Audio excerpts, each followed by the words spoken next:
دوستو، اگر آپ قرآن پاک کو آسان اور صحیح انداز میں تلفظ کے ساتھ سیکھنا چاہتے ہیں اور وہ بھی بالکل شروع سے، تو میں آپ کو بتا دوں کہ قرآن کریم سیکھنے کے لیے سب سے پہلے جس کتاب کو پڑھایا جاتا ہے وہ بغدادی قاعدہ ہے، جسے عام طور پر الف با والی کتاب بھی کہا جاتا ہے۔ اگر آپ اس کتاب کو آن لائن ڈاؤن لوڈ کرنا چاہتے ہیں تو لنک ویڈیو کے ڈسکرپشن باکس میں ہے۔ تو دوستو، آپ سے ریکویسٹ ہے، اگر آپ پہلی بار چینل پر آئیں تو ویڈیو کو لائک کریں اور چینل کو ضرور سبسکرائب کریں۔ تو چلیے ویڈیو شروع کرتے ہیں۔ تو دوستو، کسی بھی کتاب کو شروع کرنے سے پہلے ہمیں اعوذ باللہ من الشیطان الرجیم بسم اللہ الرحمن الرحیم پڑھنا چاہیے۔ یہاں سے ہم پڑھنا شروع کریں گے۔ الف، دیکھیے یہ الف ہے، اسے نہ تو کھینچنا ہے اور نہ ہی جھٹکا دینا ہے، اسے نارمل بولنا ہے۔ الف با تا، بہت سارے لوگ اسے اس طرح پڑھتے ہیں، الف بے تے سے، جو کہ سراسر غلط ہے۔ دوستو، یہ عربک رولز کے حساب سے، عربک گرامر کے حساب سے، تلفظ کے حساب سے یہ غلط ہے، بلکہ عربی میں صحیح پڑھنے کا طریقہ یہ ہے: الف با تا ثا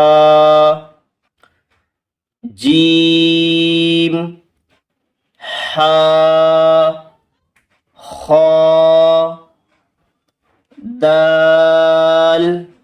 دوستو، اب آپ کے ذہن میں یہ سوال ہوگا کہ آخر ہم کھینچ کے کیوں پڑھ رہے ہیں؟ دیکھیے، صحیح طریقہ ہے اسے تھوڑا تھوڑا کھینچ کر پڑھنے کا، جیسا کہ یہاں پر اس کے مخارج کو، اس کے ادائیگی کو لکھا جا چکا ہے۔ دیکھیے، یہاں با ہے، با کے ساتھ الف کو ملایا گیا ہے، تا ہے، تا کے ساتھ الف کو ملایا گیا، اور جس ورڈ کے ساتھ بھی، جس حروف کے ساتھ بھی الف کی ملاوٹ ہوگی اس کو تھوڑا کھینچا جائے گا۔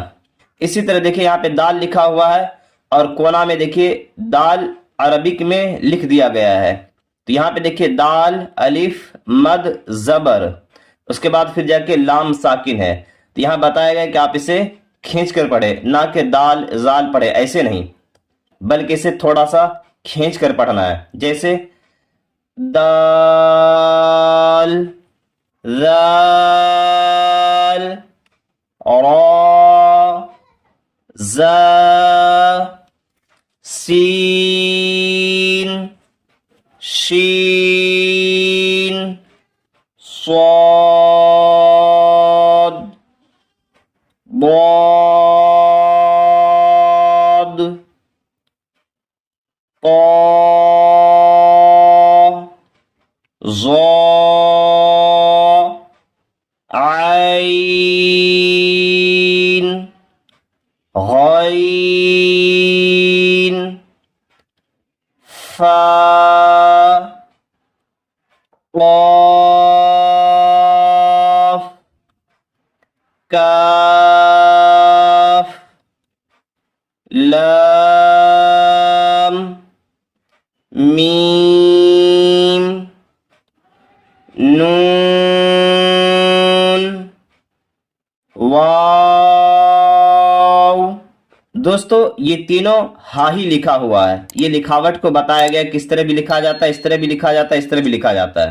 تو اس کو ایک ہی بار پڑھا جائے گا، ہا۔ اب بہت سارے لوگ اسے دو چشمی ہا بولتے ہیں۔ لام، الف، حمزہ، یا۔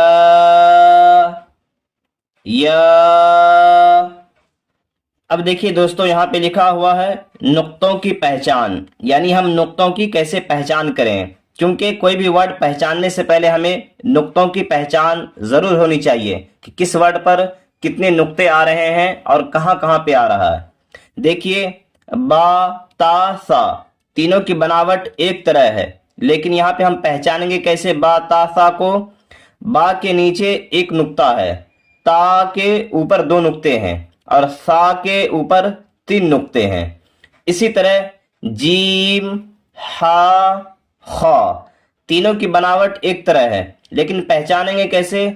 جیم کے بیچ میں ایک نقطہ ہے، اور ہا خالی ہے، اور خا کے اوپر ایک نقطہ ہے۔